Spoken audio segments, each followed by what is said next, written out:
Welcome to the second episode of Maata మంత్రి.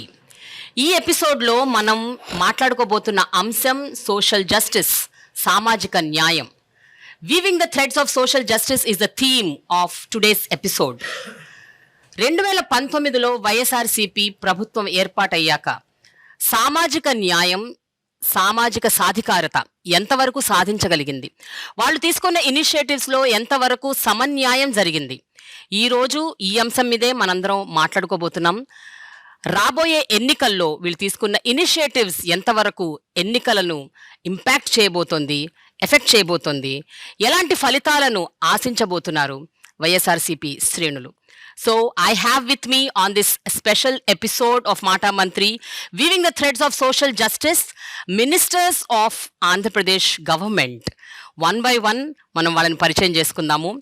I have with me Rajanna దొర గారు, Deputy Chief Minister and Minister of Tribal Welfare, and మెరుగు నాగార్జున గారు, Minister of Social Welfare, Amjad Pasha గారు, Minister of Minorities Welfare, Adimulapu Suresh garu, minister of municipal administration and urban development, Chelluboina Venu garu, minister of BC welfare, and finally last but not the least Karumuri Nageswara Rao garu, minister of civil supplies and consumer affairs.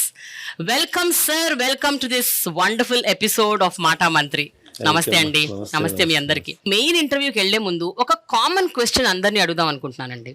జనరల్గా ఒక సమాజంలో సామాజిక న్యాయం జరుగుతుంది, లేకపోతే ఒక సామాజిక సాధికారత వస్తుంది అంటే ఒక 4 ప్రధాన అంశాల్లో మనం నిజంగా సమాన న్యాయం చేయాలి. అది విద్య, వైద్యం, ఆరోగ్యం అండ్ అవకాశం, ఎంప్లాయ్మెంట్ ఆపర్చునిటీస్. సో ఈ 4 విషయాల్లో ఎంతవరకు ఎస్సీ, ఎస్టీ, బీసీ, మైనారిటీ కమ్యూనిటీస్కి చెందిన ప్రజలకు న్యాయం జరుగుతోంది? 2019 నుంచి తీసుకుంటే ఇప్పటి వరకు ఎలాంటి మార్పు మీరు నోటీస్ చేశారు? సార్, 1 by 1 వెళ్దాం సార్. మీరు ముందు మాట్లాడండి సార్.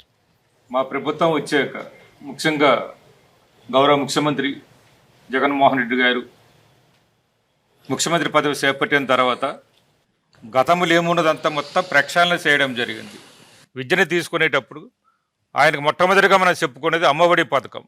భారతదేశంలో ఎవ్వరు ఊహించని విధంగా, ఎవరు ఆలోచించని విధంగా ఒక అమ్మకి అవకాశం ఇచ్చి 15,000 రూపాయలు ఇచ్చి తన బిడ్డలను బడికి పంపించి, తమ బిడ్డలను స్కూలుకు పంపించి విద్య ద్వారా ఏదైనా సాధించవచ్చని మహాత్ముడు అంబేద్కర్ గారి ఆశయాన్ని మొదట నెరవేర్చారు. ఆయన విదేశీ విద్యను భారతదేశంలో ఏ రాష్ట్రం కానీ, ఏ ముఖ్యమంత్రి గారు కానీ ఒక దళితులకు, గిరిజనులకి నీవు విదేశాలు ఎక్కడ చదువుకుంటాననుకుంటే నీకు ₹1,00,00,000 ఇస్తాను, ₹1,50,00,000 ఇస్తానని ఎక్కడా లేదు భారతదేశంలో. మరి ఏ ముఖ్యమంత్రి గారు ఇస్తున్నారు? గిరిజనులకి ఇస్తున్నారు అవకాశం. బడులన్నీ కూడా మార్పులు చేశారు. ఒకప్పుడు నేను చదువుకున్న బడిలో నాకు అక్కడ చూస్తే, నేను మళ్ళీ వెళ్ళి చూస్తే సమూల మార్పు వచ్చింది. గిరిజనులు అంటే సాధారణ అందరికీ తెలుసు, కొండ కోణాల్లో నివసించేవాళ్ళు, అడవుల్లో నివసించేవాళ్ళు, భాష రాదు, వ్యాస రాదు, రెండూ తెలియదు అట్లేదు. అటువంటిది ఆ రోజు తెలుగుతో పాటు ఇంగ్లీషు విద్యను కూడా అందించి, ఇంగ్లీష్ భాషను కూడా ఈరోజు అమెరికా వెళ్ళే వాళ్ళు ఇంగ్లీషు విద్య చదువుకున్న మా విద్యార్థులు వెళ్ళారు. రేపు మార్చిలో కూడా అమెరికాలో మా గిరిజన విద్యార్థులకు ఆహ్వానిస్తున్నారు, రండి మీరు ఇన్విటేషన్ ఇచ్చున్నారు, మార్చిలో వెళ్ళబోతున్నారు మా గిరిజన విద్యార్థులు. అంటే అమెరికా వెళ్ళాలంటే ఇంగ్లీష్ కావాలి. ఆ ఇంగ్లీష్ విద్యను ఇచ్చారంటే అంత సమూల మార్పు తీసుకొచ్చారు. చూసిన గిరిజన ప్రాంతంలోని గౌరవ ముఖ్యమంత్రి గారు చెప్పింది ఒకటే, అంబేద్కర్ ఆశయాల ప్రకారం మీకు విద్యనే ఆస్తిగా ఇస్తున్నాను, ఈ ఆస్తి ఉంటే ఏ ఆస్తి అయినా సాధించుకోవచ్చు, ప్రపంచంలో ఏదైనా జయించవచ్చు, మీరు అజేయుడు కావాలి, మీరు విజయుడు కావాలంటే విద్య అవసరమని తీసుకొచ్చారు. వైద్యం గురించి చూసారు. గిరిజన ప్రాంతం ముఖ్యంగా వర్షాకాలం వస్తే వింత వింత జబ్బులు వస్తాయి, స్ట్రేంజ్ డిసీజెస్ అన్నమాట. అటువంటిది జరగకూడదు. గిరిజనులు కూడా మనుషులే. ఒక మానవత్వంతో అంబేద్కర్ ఆశయాలు తీసుకొని, ఒక మానవత్వంతో తీసుకొని పాడేరులో కూడా ఈరోజు వైద్య కళాశాల 500 కోట్ల రూపాయలతో నిర్మిస్తున్నారంటే ఒకసారి ఆలోచించారు.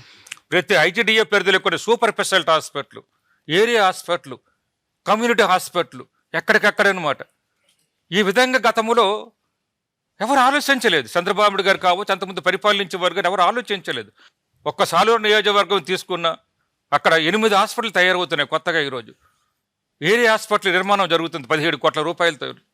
ఒకప్పుడు డాక్టర్ల కోరు, ఈరోజు 22 మంది డాక్టర్లతో పనిచేస్తున్నారు. అంటే ఒక నియోజకవర్గం గురించి నేను ఉదాహరణ చెప్తాను. అక్కడ ఉన్న చిన్న పిల్లలకు కూడా మనం చూస్తే రక్తం ఉండదు అసలు, ఇది ఎనీమియాతో బాధపడతారు. అటువంటి వాళ్ళకి మంచి పోషక విలువలు ఇస్తున్నారు. గర్భిణీ స్త్రీలు, గిరిజన స్త్రీలకు మంచి పోషక విలువ ఇస్తున్నారు. బాలింతలకు పోషక విలువ ఇస్తారు. ఆరోగ్యానికి ప్రాధాన్యత ఇస్తున్నారు అనమాట. అలాగే చదువుకున్న వాళ్ళకి కూడా ఉద్యోగాల్లోనైతేనే, ఉపాధిలో అయితేనే అవకాశాలు కలుగు చేస్తున్నారు గిరిజన ప్రాంతంలో. గతంలో ఇవి లేవు.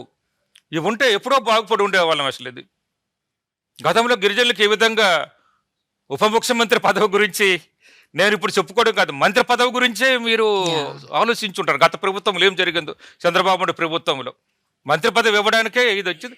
ఎన్నికల ముందు కేవలం నేను ఒక మంత్రిని ఇస్తున్నాను, 6 నెలల ముందు మాత్రం ఒక మంత్రిని, అది కూడా ఎమ్మెల్యే కానీ ఒక గిరిజన కుర్రాన్ని తీసుకొచ్చి ఇదిగో మీకు మంత్రిని చూపించారు. ఇది చాలా అప్రిషియేట్ చేయాల్సిన విషయం.